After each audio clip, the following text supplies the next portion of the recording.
The sky turned a bruised, sickly purple before the first gale hit. While the town of Oakhaven dismissed the warnings as seasonal flare, Martha Gable crawled into her cellar. She wasn't just hiding, she was waiting. When the grid collapsed and the hunger began, Martha became the most dangerous woman alive. The residents of Oakhaven, Maine used to call Martha Gable the Mole. It was a cruel nickname, whispered over fences and tossed around the local diner, the Rusty Anchor. Martha was 64, a widow who had lost her husband, Silas, to a sudden heart attack 3 years prior. Silas had been a civil engineer, a man who calculated load-bearing weights and wind shear for a living. After he died, Martha didn't fade away into grief. Instead, she started digging. For 18 months, Martha was seen hauling bags of quickset concrete, heavy-duty polysheeting, and industrial-grade shelving into her modest Victorian home on the edge of the cliffs. Neighbours like Jim Henderson, a retired postman with a penchant for gossip, watched from across the street. "She's lost it, I'm telling you," Jim told his wife, Beatrice, as they watched Martha struggle with a crate of canned fats. "She's got 3 generators in that garage." 3. What's one old woman going to do with enough power to run a grocery store? But Martha didn't care about the whispers. She knew what Silas had seen in the climate data he'd studied privately for decades. He'd told her that the North Atlantic Oscillation was shifting, that the big one wouldn't be a single hurricane, but a persistent atmospheric stall, a storm that wouldn't leave. Underneath the floorboards of her pantry, Martha had excavated a secondary cellar. It wasn't just a storm shelter. It was a fortress. She had lined the walls with high-density insulation and installed a sophisticated filtration system for rainwater. She spent her late husband's life insurance policy not on a cruise or a new car, but on bulk grains, dehydrated proteins, medical supplies, and fuel stabilizers. By October 2025, the pantry was a masterpiece of logistics. She had mapped out a 3,000-calorie-a-day diet for one person that could last exactly 410 days. She had a library of physical books, a hand-crank radio, and enough antibiotics to treat a small platoon. The atmospheric shift began on a Tuesday in early November. It didn't start with a bang, but with a relentless grey drizzle that turned into a freezing downpour by nightfall. The National Weather Service issued a standard gale warning, but Martha felt the pressure drop in her inner ear, a sharp, stinging ache that Silas had warned her about. She went to the local hardware store one last time. The owner, Benny Miller, was closing up early. "Heading home to hunker down, Martha?" Benny asked, leaning on the counter. "Just a bit of a blow coming through. Should be clear by Thursday." "Fill these for me, Benny," Martha said, sliding 4 propane tanks across the floor. Her voice was raspy from disuse. "4? Martha, you've got enough gas to fly a balloon to the moon. You're going to bankrupt yourself. Just fill them, Benny, and keep the change." As she drove home, she passed the Whitaker family. Clara Whitaker was unloading groceries, mostly fresh kale, some expensive fish, and a single pack of bottled water. They were new to the coast, city transplants who viewed the Maine winters as charming. Martha pulled her truck over and rolled down the window. "Clara," Martha called out, "you should get more salt. And plywood. The pressure is dropping too fast." Clara smiled, that polite, condescending smile that people give to those they pity. "Oh, thank you, Martha. But the forecast says it's just a coastal front. We have a fireplace and plenty of wine. We'll be cozy." Martha looked at the sky. The clouds weren't moving. They were boiling. "Get the plywood, Clara." Martha drove away, the weight of the coming silence already pressing on her chest. When she reached her house, she didn't just lock the door. She bolted the heavy, reinforced shutters Silas had designed. She moved her primary living quarters into the basement, bringing her cat, a Maine Coon named Barnaby, with her. At 9 p.m., the wind changed. It wasn't a whistle anymore. It was a low-frequency hum that vibrated the glass in the frames. Then came the stall. The storm, dubbed Calamity Jane by the media before the satellites went dark, didn't move inland. It hit the coast and stayed. A massive high-pressure system from the north acted like a wall, pinning the cyclone against the Appalachian Mountains and the Atlantic. It became a stationary engine of destruction. Within the first 48 hours, the power lines in Oakhaven snapped like brittle thread. The roads were washed out as the sea surged 3 blocks into the town. Martha sat in her cellar, the glow of a single LED lantern illuminating the rows of neatly labeled cans. Beef stew, Oct 2024. Green beans, Nov 2024. Powdered milk. She felt the house shudder. A massive oak tree, the one Frankie Thompson had always refused to trim, had likely come down on her roof. She didn't flinch. She took a notebook and wrote, Day 2. The world is ending. I am having peaches for dessert. By day 10, the town's optimism had vanished. The cozy fireplaces were cold because the wood was soaked. The charming Maine winter had turned into a nightmare of freezing rain and 90-mile-per-hour winds that refused to quit. Martha listened to the emergency broadcasts on her hand-crank radio until the signals began to flicker out. The governor had declared a state of emergency, but the National Guard couldn't fly in this wind, and the roads were under 6 feet of slush and debris. On day 14, there was a pounding on Martha's front door. It was muffled by the wind, but she heard it through the floorboards. She climbed the stairs, her heart hammering. She didn't open the door. She looked through a small, reinforced peephole in the shuttered window. It was Jim Henderson. He was drenched, his face blue with cold. He wasn't wearing a coat, the wind had likely ripped it off him. He was screaming something, his hands clawing at the wood. Martha, Martha, please. Beatrice is sick. We have no heat. The water is contaminated. Martha gripped the handle of the door. Her knuckles were white. She looked at her shelves downstairs. She had enough for one person for a year. If she let Jim in, if she let Beatrice in, that year became 6 months. Then the Whitakers would come. Then Benny. She remembered Jim laughing at her in the diner. The mole is digging her own grave, he'd said. I can't, Jim, she whispered to the empty room. The pounding continued for an hour. Then it stopped. Martha went back down to the dark. She realized then that survival wasn't just about having enough food. It was about the weight of the things you didn't share. She opened a tin of crackers, but they tasted like ash. Outside, the storm howled, a relentless beast that showed no sign of tiring. The endless storm had only just begun, and Martha Gable was the only one who knew exactly how long the silence would last. By day 45, the geography of Oakhaven had ceased to exist. The town was no longer a collection of streets and landmarks. It was a frozen graveyard of timber and twisted metal, buried under a shifting crust of ice and grey snow. The storm had entered a terrifying cycle. 48 hours of hurricane, force winds followed by 6 hours of eerie, heavy snowfall that muffled the world, only for the gales to return with renewed fury. Deep beneath the frost line, Martha Gable's life had become a clockwork of survival. She woke at 6 a.m. to the hum of her ventilation fan. She checked the battery levels of her solar array bank, which was currently struggling, as the thick cloud cover allowed only a pathetic trickle of ultraviolet light to reach the panels she had cleared on the leeward side of her roof. She was down to using the manual hand-crank generator for 4 hours a day to keep the air scrubbers running. Her shoulders ached with a deep, throbbing fire. But she didn't stop. To stop was to let the CO2 build up. To stop was to die. On day 62, the secondary threat emerged. The scavengers. Martha heard them before she saw them. Heavy boots crunched on the frozen debris above her head. They were inside her house. She sat in the dark of the cellar, a heavy iron crowbar in one hand and a flare gun in the other. "Check the pantry again!" a voice barked. It was Benny Miller.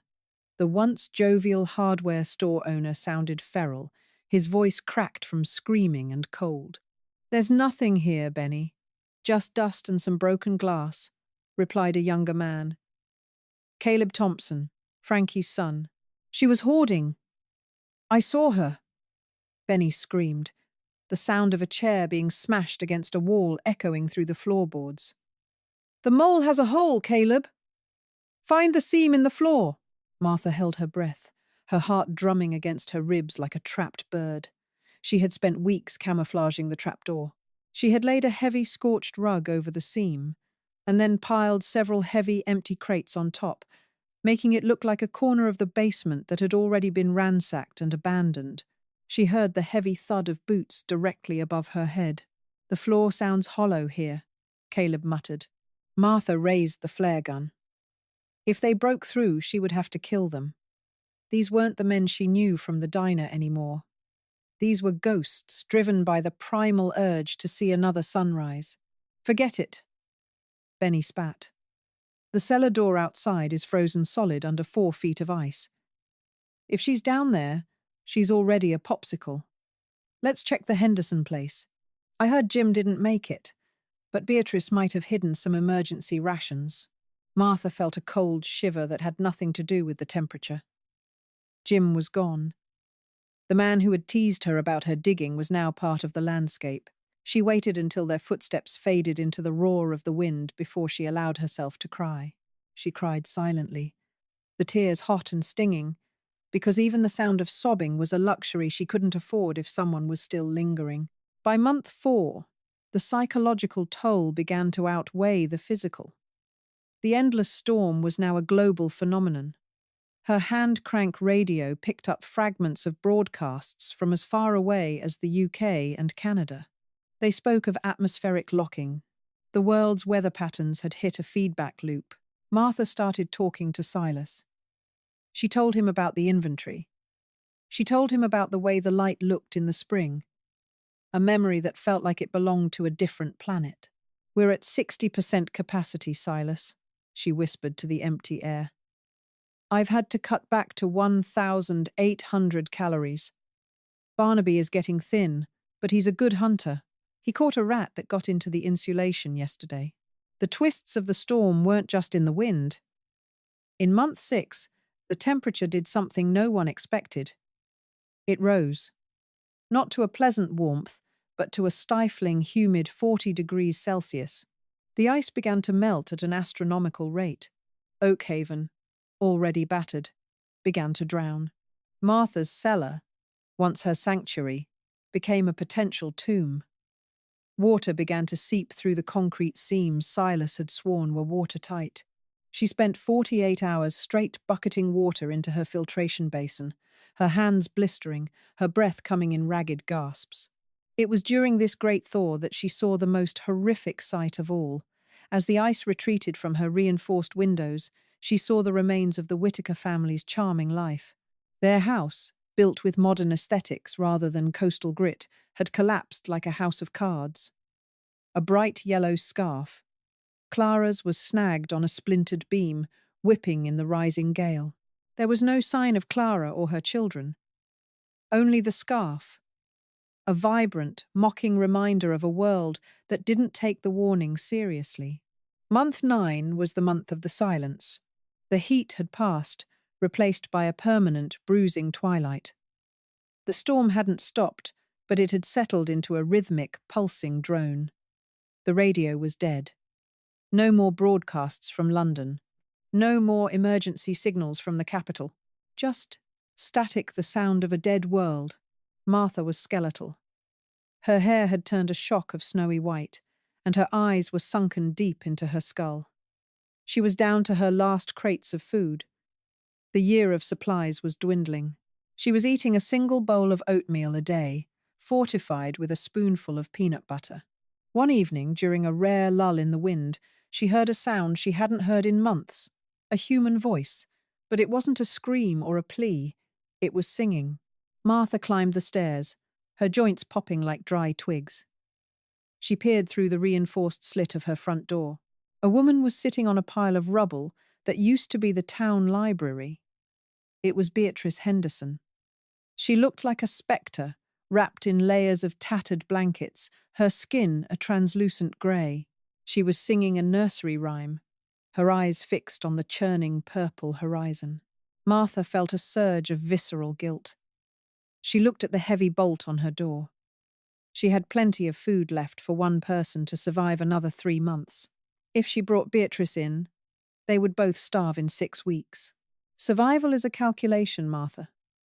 Silas's voice echoed in her head.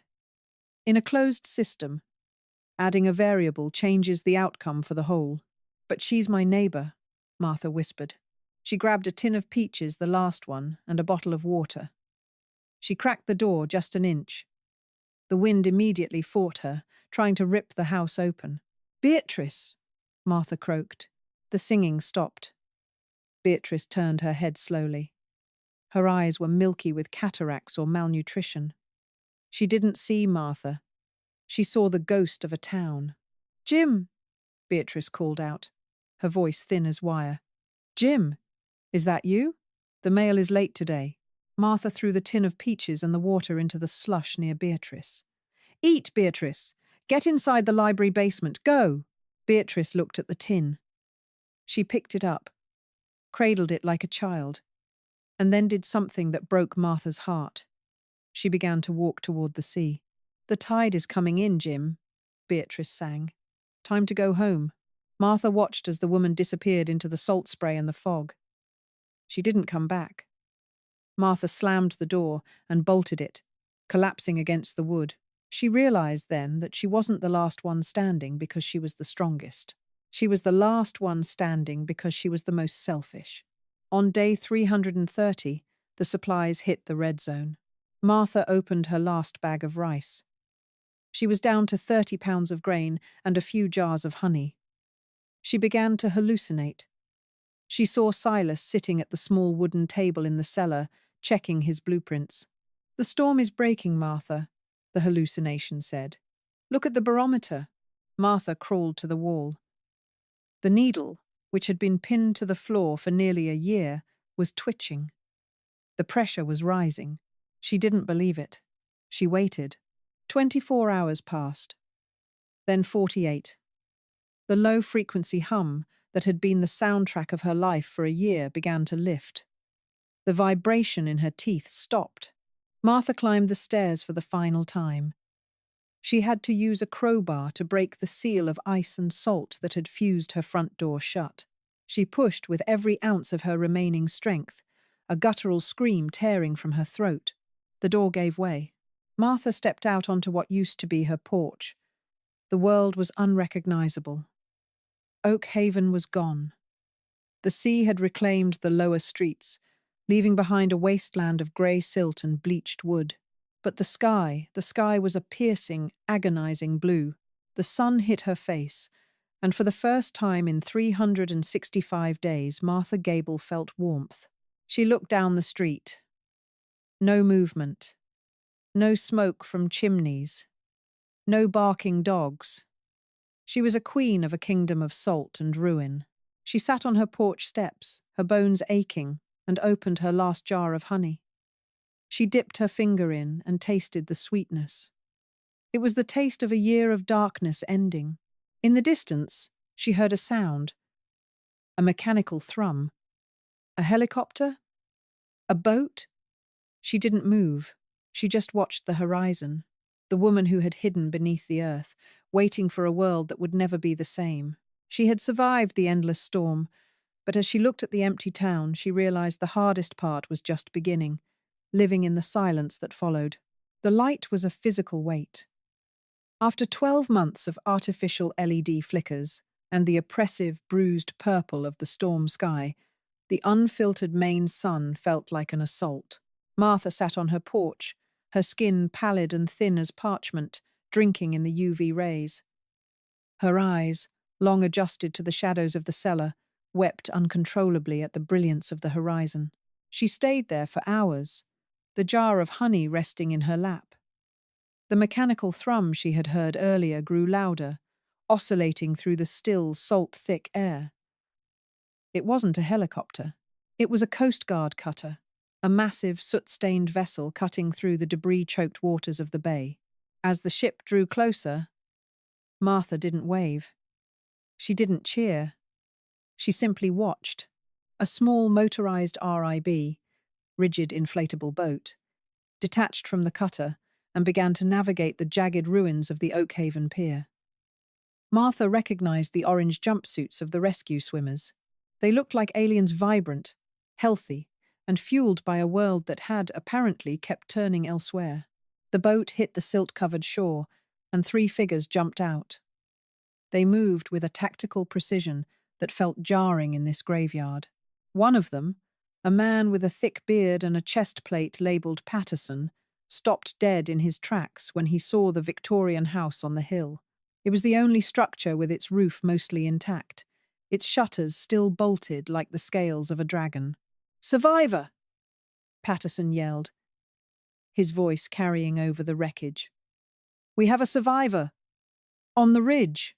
They scrambled up the incline, their boots kicking up clouds of dried grey mud. When they reached Martha's porch, they stopped. They didn't see a hero.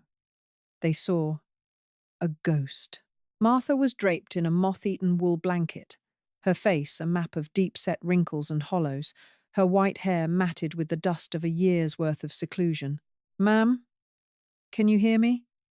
Patterson asked, kneeling a respectful distance away. He reached for a canteen on his belt. "I'm Petty Officer Patterson.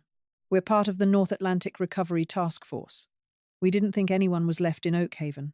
Martha took the canteen. The water was cold and tasted of minerals.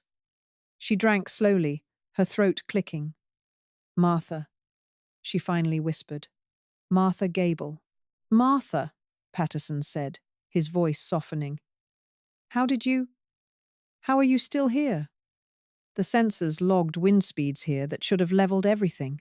Martha gestured vaguely toward the floorboards beneath her. "Silas. My husband. He built the foundation deep. He knew the sky was going to break." The other two rescuers, a woman named Holloway and a younger man named Ross, began to inspect the house. They walked to the edge of the porch and looked down at the town. "God." Holloway breathed, her hand over her mouth. "The Henderson place is just a hole in the ground. The library. It's gone." "There was a woman," Martha said, her voice growing stronger, though it cracked like dry timber. "Beatrice Henderson. She was here.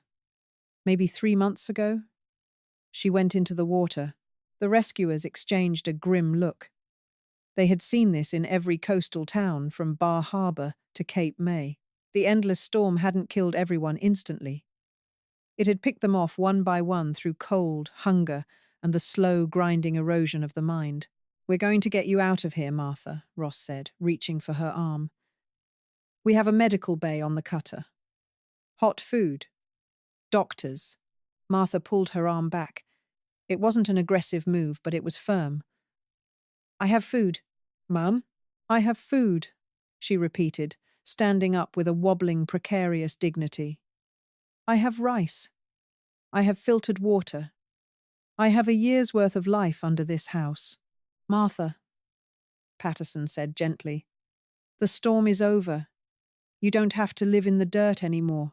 "Is it?" Martha asked, looking at the horizon. "Is it over?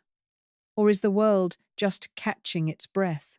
They eventually persuaded her to board the ship, but only after she insisted on locking her cellar and taking Barnaby, the Maine Coon, who emerged from the shadows like a silent sentinel. As the RIB pulled away from the shore, Martha looked back at her house. It looked small, a tiny, stubborn box of wood and concrete against a landscape of total annihilation. On the cutter, Martha became a sensation. The crew treated her with a mixture of awe and fear. To them, she was a relic of a vanished world. They gave her a bowl of hot beef broth, real beef, not the dehydrated chunks she'd lived on, and a clean bunk, but Martha couldn't sleep. The hum of the ship's engines was wrong. It wasn't the hum of the wind. The silence of the cabin felt heavy, like it was waiting to be filled with the sound of snapping trees. She spent most of her time on the deck, wrapped in a fresh parka, watching the coastline. They passed Portland, or what was left of it. The skyscrapers looked like jagged teeth, The massive storm surges had turned the city into a series of islands. In the mess hall, she overheard the officers talking. They spoke of the new baseline. The storm hadn't been a fluke. It was a permanent shift in the jet stream. The world was rebuilding, but it was rebuilding for a shorter, more violent season. They spoke of vulnerability zones, areas that would be abandoned forever. Oak Haven was one of them. They're going to bulldoze the ruins, Holloway told her one evening as they watched the sunset. The government is declaring the entire coastline a restricted zone. It's too dangerous to let people move back. Martha felt a cold lump in her throat. My house. My supplies. They'll be reclaimed by the sea eventually, Martha. You're lucky to be out. Lucky. The word felt like a slap. Martha thought about the nights she spent hand-cranking the air scrubber until her palms bled. She thought about the tin of peaches she threw to Beatrice Henderson. She thought about the calculated selfishness that had kept her heart beating while everyone she had ever known, Benny Miller, the Whitakers, the Hendersons, had been erased. She wasn't a survivor of a storm. She was a survivor of a world that no longer existed. When the ship reached the massive humanitarian hub in Boston, Martha was met by a swarm of cameras and officials. They wanted her story. They wanted to know how the widow of Oakhaven had outlasted the apocalypse. They wanted a tale of grit and hope, but Martha didn't give it to them. When a young reporter with a microphone pressed against her face asked, "What kept you going through the dark, Martha? What was your secret to staying alive?" Martha looked directly into the camera lens. Her eyes were hard, reflecting the cold blue of the Atlantic. "I wasn't brave," Martha said, her voice carrying across the pier. "I was just better at being alone than the rest of you. I had a year of supplies, but I spent every day of that year wishing I had died with the others so I wouldn't have to remember their faces." She pushed past the reporter and walked toward the processing center, Barnaby tucked under her arm. Years later, people would still tell the story of Martha Gable. They would talk about the supply widow as a folk hero of the Great Storm. But Martha never spoke to the press again. She moved inland to a small, windowless apartment in the foothills of the Berkshires. She didn't buy a television. She didn't join a community. She simply lived, her pantry always stocked, her ears always tilted toward the window, listening for the first low-frequency hum of a wind that would never truly go away. She was the last one standing, but she knew better than anyone. Survival isn't a victory. It's a life sentence. Martha's story reminds us that when the world ends, it isn't the loud who survive, but the prepared who endure the silence. Her year of supplies saved her life, but it couldn't save her soul. If this story touched you, please like and share it to honor those who stand tall against the storm. Don't forget to subscribe for more incredible, true-to-life dramas. Your support keeps these stories alive. Stay prepared.